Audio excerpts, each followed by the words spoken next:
We are here for another episode of HBFIT TV, and we've got Dr. Frank Lipman here, who is a New York Times bestselling author, founder of the 1111 Wellness Center, and of Be Well. And I was introduced to you through a friend.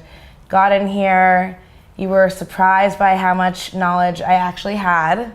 He was very surprised. He doesn't look surprised right now, but no. And so then I did your cleanse, and I loved it, and I learned a few awesome things on the way, which we'll discuss. But I wanted to see, can you give us kind of basically just like the ethos and the origin of your Be Well and kind of how you came to open 1111? Sure. So I opened 1111. 25 years ago. Oh wow. I was doing holistic medicine I started off as a traditional doctor. I was disillusioned with Western medicine, so I started learning Chinese medicine.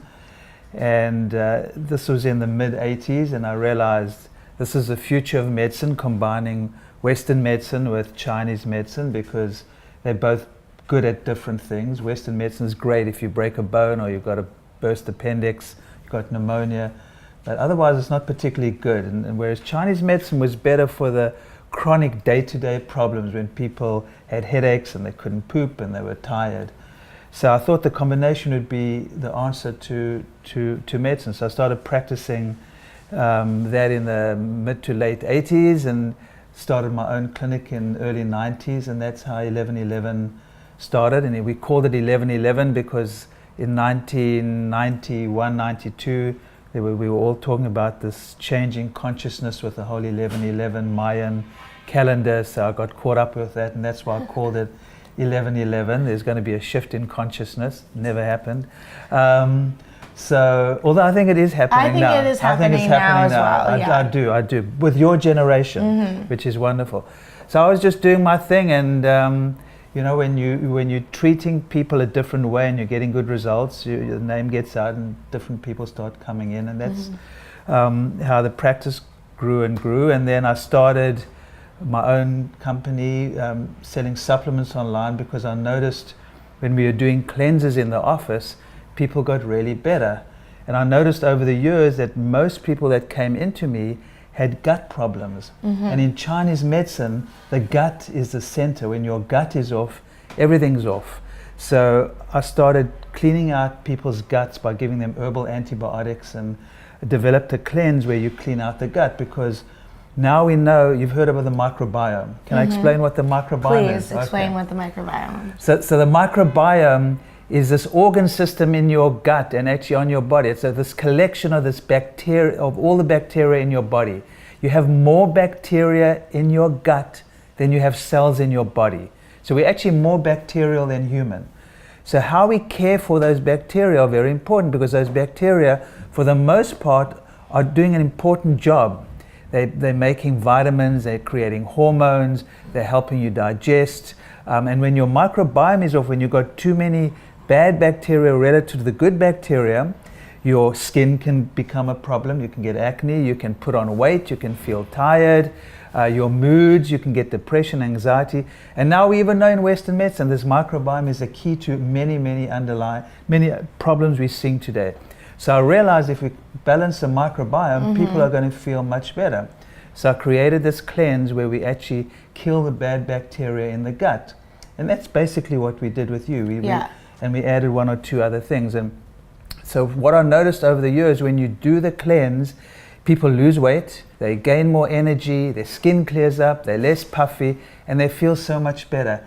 And as what happened to you, it's actually a great entry point into healthy living. People learn so much about their bodies that it sort of starts this pattern, well, they want to stay feeling better.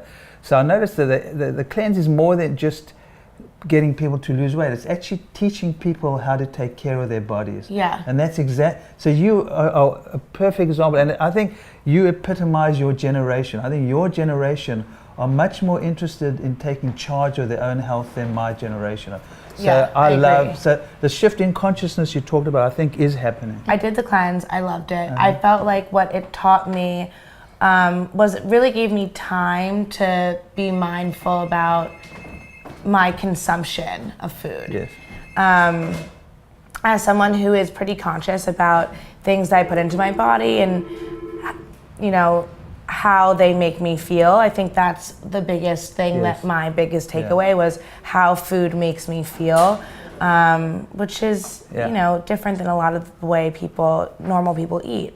You know, a lot of people just eat because they're hungry, they're not thinking about it, they scarf it down, they're not chewing their food, you know, and all these kind of little things, these little tweaks really helped with my digestion. I felt way less bloated.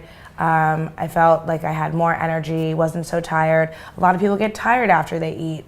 Why do people get tired after they eat? That's a great question. It's a sort of a complicated question. It could be a couple of reasons. One of which, some foods actually people are sensitive to, and it creates some fatigue or bloating or puffiness.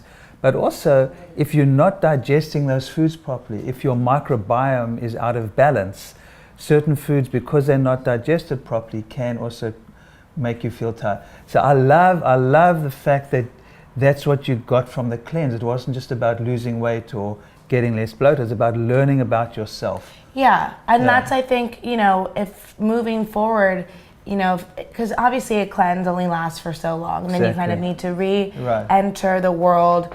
And it's like, you know, if you're not listening to your body and understanding how you feel, then, you know, what was really the point of doing it? Love it. Yeah, absolutely. We don't like superficial results. We like to think that it's more of a mindful approach to wellness, which is exactly what it was. And what you realize is you taking charge of your own health, because ultimately you, the patient or whoever, is your best doctor.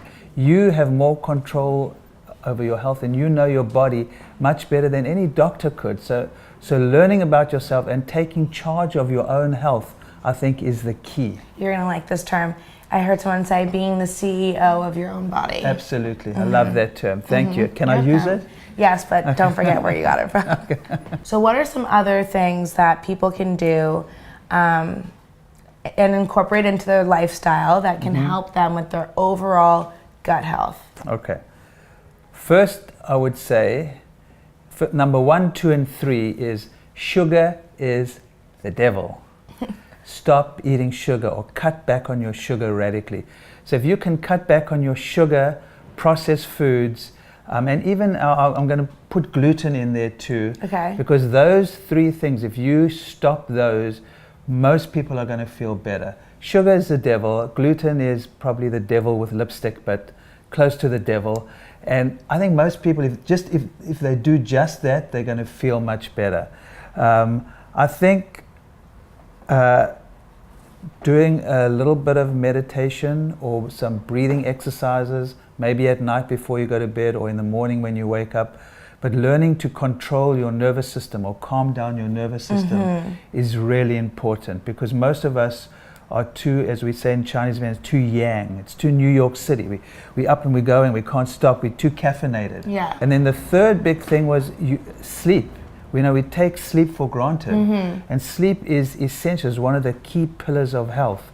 You know, here's an interesting, you know, we're talking about the detox and that. When you're sleeping, your mind actually clears your body of all these breakdown particles and these toxins at night. So if you don't sleep properly, these toxins and chemicals build up in your brain, and it's going to affect you over the long term.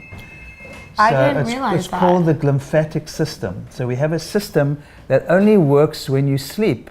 And that system, it's like the garbage removal system that only works at night. So if you don't remove the garbage at night, it's going to build up in your brain. Wow. So we take sleep for granted. We think, oh, you know, we don't really, it's not that important, but sleep is key. So sleep, you know, take your sleep seriously, learn to chill out and relax, and stop eating sugar, processed foods, and gluten if possible. Okay, one thing that I really loved, one of the Be Well products that I love, and I put it in my shake every morning, and I really do feel a difference, especially when I am traveling and I don't have access to it, is your probiotic powder. Right. So the probiotic powder, I put it in my smoothie just at the end, blend it in a little bit because I don't want to over process and kill the bacteria. So I put the probiotic powder in my smoothie in the morning, and I swear my stomach feels better throughout the day. When I don't take them, I notice a difference. Right. So Probiotics. Probiotics are really important. So probiotics are those good bacteria that we're talking about with the microbiome, the good and the bad bacteria. Having a good amount of good bacteria in your gut is also key to health. So yes, that would be another really important aspect. And actually the Be Well probiotic is an excellent probiotic. Mm-hmm. Yeah. Okay, so one more thing to round this out. What do you think? Moving your body. Most of us exercise thinking it's just good for your physical health, mm-hmm. but movement and exercise is probably the best thing you can do for your mind. Yeah. And actually we now know from studies that athletes and people who exercise a lot have a healthier microbiome too. Right. Same as people who sleep better. So everything's connected. You've got to remember everything's connected. How you eat, how you sleep, how you move, how you think, all actually affects your microbiome too. So to me, movement is essential. And it doesn't mean you have to go to the gym every day. Just move your body. You know, what I always say, move like kids play. You know, we've got into, I think, sometimes unhealthy forms of movement. Mm-hmm. You know, pushing yourself to an extreme can actually burn your adrenals out. And actually that's, we can talk about adrenals. Yeah, let's talk about adrenals. Okay. So I feel like people at home don't necessarily know what their adrenals are. I have known about adrenals for a while now. When I came to you, I told you that I thought my adrenals were depleted. Right. And I'm sure everyone in New York City's are as well. So why don't you tell us about adrenals and how to properly nourish them? So the adrenals are basically your, the glands or organs that make your stress hormones. And what happens in our culture and our society is because we're on the go all the time, we push ourselves too much, we don't sleep enough, we're stressed out, our adrenals get burnt out. And when our adrenals get burnt out, our resilience decreases. So there's more chance you're going to be tired, you're going to get sick more often, you may not be able to sleep properly, you're agitated. And this is extremely common. In fact, my second book, we called Spent firstly, then we called it Revive, was all about adrenal exhaustion. So I think it's an extremely common problem.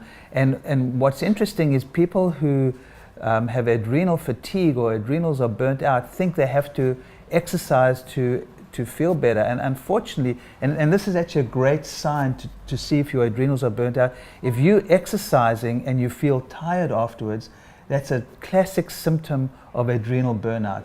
Because you should feel exhilarated after you work out? Absolutely, yes. So you can maybe feel a bit tired for a short period, but then you should feel much better. So if that's happening to you, change the way you exercise. Maybe do more restorative yoga, mm-hmm. or something that's a little bit more nurturing. Exactly. Yeah. Don't push yourself so much. And then you slowly build up your exercise. I mean, I think exercise is wonderful, but I think if your adrenals are fatigued, exercise can be a problem. And the other important thing about exercise, you don't lose weight by exercising more. That's a myth. You know, I know that my dad used to tell me, exercise determines your shape, diet determines your weight. 100% correct. I like your day already. That's 100%, that's right. Yeah. You won't lose weight by exercise. Now, I'm not saying you shouldn't exercise, but if you want to lose weight, you've got to, it's about what you eat and stress and sleep, but not so much about diet. You can't outrun a bad diet, basically. Right. So exercise is wonderful for you, but don't think you're going to lose weight by exercising. Yes, your shape, absolutely. And actually, if you lose weight, it can help you maintain that mm-hmm. weight loss, but you're not going to lose weight just by exercising. Mm-hmm. Great. Honey, that was great. Thank you. Okay.